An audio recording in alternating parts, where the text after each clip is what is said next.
कुछ दिन पहले मैं देख रही थी आपसे एक मंसूब स्टेटमेंट टेलीविजन पे चली, उसकी तरदीद या तस्दीक कर दें कि कहीं ना कहीं पीपल्स पार्टी से बात करने की कोई गुंजाइश मौजूद है। ये आपसे मंसूब स्टेटमेंट थी, तो क्या पीपल्स पार्टी की तरफ कभी कोई नरम गोशा उस तरफ हो सकता है सियासी तौर पे एक अलायंस बनाने के लिए? नहीं, कोई इस किस्म की हमारे साथ जो है न राबिता किया गया है, न मैंने कोई स्टेटमेंट दिया है, न इस पे कोई बात हुई है। मुझे समझ नहीं आ रही। अच्छा, फिर मुझे जो मुतालिका इदारा है, चैनल है, उसने मुझे राबिता किया, उसने डिनाई किया कि ये तो फर्जी तौर पर हमारा एक फोटो शोटो और वो लगाई गई है, हालांकि हमने ये खबर नहीं चाहिए। मुझे उसका जो वो था, जो उसका सीनियर जो इंचार्ज था, सर राबिता किया है, मतलब कोई सारा चीज जो डिसइंफॉर्मेशन बहुत फैलाई जा रही है, हमें एहतियात करना चाहिए। थोड़ा सा आगे बढ़ते हैं सर, कैसा भी जो आपने कहा एहतजाज की बात होगी, इससे पहले जो आप सड़कों पे एहतजाज कर चुके हैं, ये एहतजाज जो है ये हुकूमत को वैसे आप सड़कों पे टफ टाइम दे सकते हैं, लेकिन इसका आगे सियासी तौर पे क्या ये मैनिफेस्ट होगा, ये किस तरीके से ट्रांसलेट होगा हुकूमत के जाने में? 3 पॉइंट्स हमारे।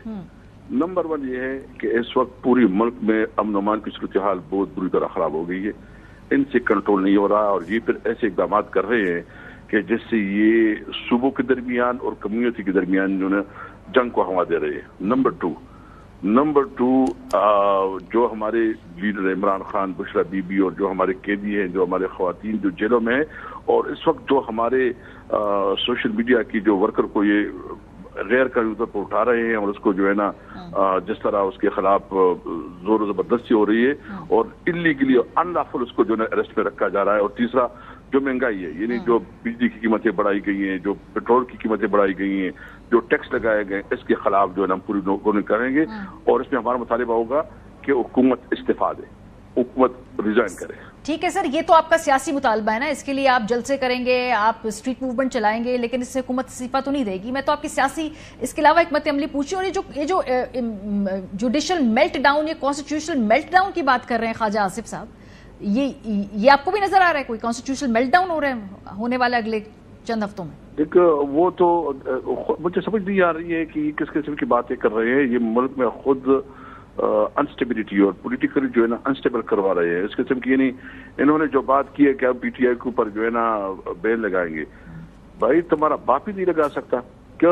एक सूबे में उसकी हुकूमत है, सबसे बड़ी अपोजिशन पार्टी है, आइन और कानून के मुताबिक अपनी जद्दोजहद कर रही है, और सबसे पॉपुलर सबसे बड़ी पार्टी है। तो इसका मतलब तुम मुल्क में क्या चाहते हो? ये मुल्क जो है ना आप सरजमीन आइन बनाना चाहते हो? हम तो हर सूरत में जो भी जद्दोजहद करेंगे वो आइन और कानून के अंदर रहते हुए अपनी स्ट्रगल करेंगे।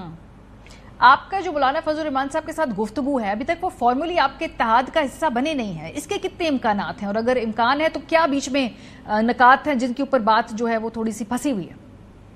हमारी कमेटियां बन गई है, हमारी कमेटियां आपस में अभी तय करेंगी, 1-2 दिन में देखते हैं कब मुलाकात होती है, और मुलाकात हो जाएगी, उनकी तरफ से भी कमेटी आ गई है। जब बात होगी तो चीजें, क्योंकि हमारे आपको पता है कि हमारे दरमियान तरीक़ें बहुत ज्यादा थी, तो हम लोग बहुत एहतियात से आगे बढ़ना चाहते हैं, और इस वक्त हमारी जरूरत भी है कि जिस सूबे में उसका ताल्लुक है, उसकी पार्टी हमारी भी वही सी है, और वहाँ उस सूबे के खिलाफ जो है ना हुकूमत ने जिस तरह एक दहशतगर्दी के नाम पे जो ना ये ऑपरेशन चाहते हैं, जिस तरह जो ना उस सूबे के अवाम के खिलाफ जो है ना इन्होंने मंसूबा बनाया है, तो हम सब खैबर पख्तूनख्वा की जितनी सियासी पार्टियां हैं उनकी रिस्पांसिबिलिटी है कि इस हालात का मुकाबला इकट्ठा होकर करें। सर, लेकिन सुप्रीम कोर्ट के अंदर हमने देखा कि मौलाना फजल रहमान साहब की जमात ने मखसूस नशिस्तों के हवाले से इलेक्शन कमीशन के मौक़िफ़ का साथ दिया, तो क्या TORs हैं, क्या कॉन्फिडेंस बिल्डिंग मेयर्स हैं? जब वहां पर आपकी मखसूस नशिस्तों के हवाले से आप केस लड़े तो मौलाना साहब तो इलेक्शन कमीशन के साथ उनकी जमात खड़ी थी।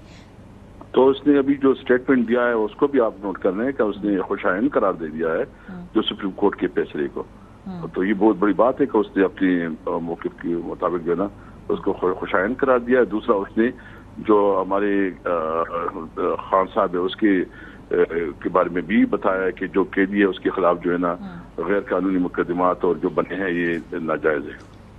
ये कल जो इमरान खान साहब ने मीडिया से गुफ्तगू की है असद कैसर साहब, उसमें उन्होंने शिकायत की है, और खासतौर पे उनकी बेगम साहिबा ने भी शिकायत की आपकी कानूनी स्ट्रैटेजी के हवाले से, खासतौर पे अली जफर साहब के हवाले से वो उन्होंने कुछ तहफ़्फ़ुज़ात का इजहार किया है। जो कानूनी स्ट्रैटेजी है اس میں انہوں نے کہا کہ کچھ فون بھی نہیں اٹھائے شروع میں، اس کے بعد پھر وہ مقدمات کے لیے ان کو لوگوں کو دیکھنا بھی پڑا.